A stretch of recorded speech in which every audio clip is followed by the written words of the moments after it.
The leadership between strategy and surrender. Leaders emerge in many ways. Sometimes it's the classic story, someone with a clear vision, a detailed roadmap, and the ability to steer the ship through chaos with steady hands. Other times, leadership arrives uninvited. A person is thrust into the spotlight by accident, crisis, or unexpected necessity. Called to lead not by design, but by circumstance. This tension between two powerful forces sits at the heart of what I call the delicate collision of leadership. Understanding it might be the key to why some leaders rise in adversity while others unravel under pressure. There are two continuums that shape every leader, whether you're guiding a team, a company, a classroom, or a country. Let's unpack them. First is instrumental versus incidental leadership. Instrumental leadership is planned, purposeful, and results-driven.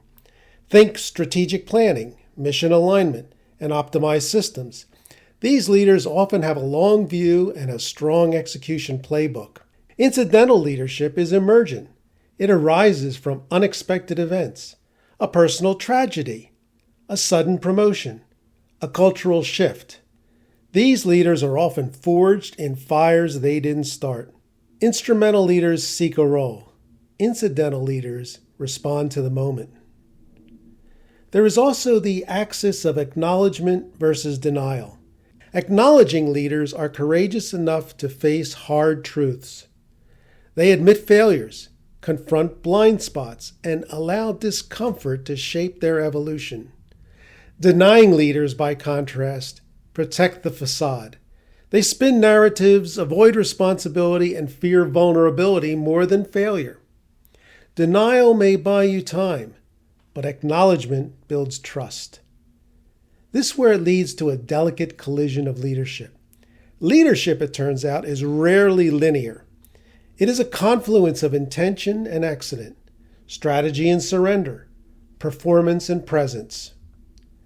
When these continuums intersect, we see the full range of leadership archetypes emerge. The transparent strategist leads with clear goals and owns their mistakes. The control illusionist is obsessed with outcomes but avoids accountability. The authentic responder grows from crisis with humility and insight.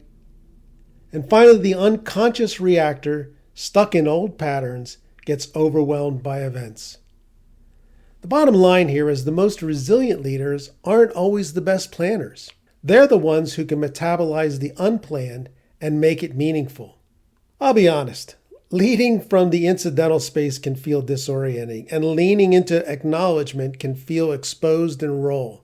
But looking back, the most powerful leaders I followed didn't emerge from polished plans. They had one essential trait in common.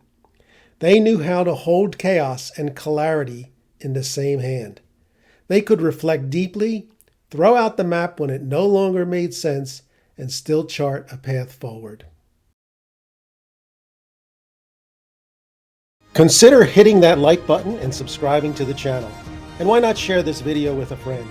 It's the best way to let YouTube know others like you will enjoy this video.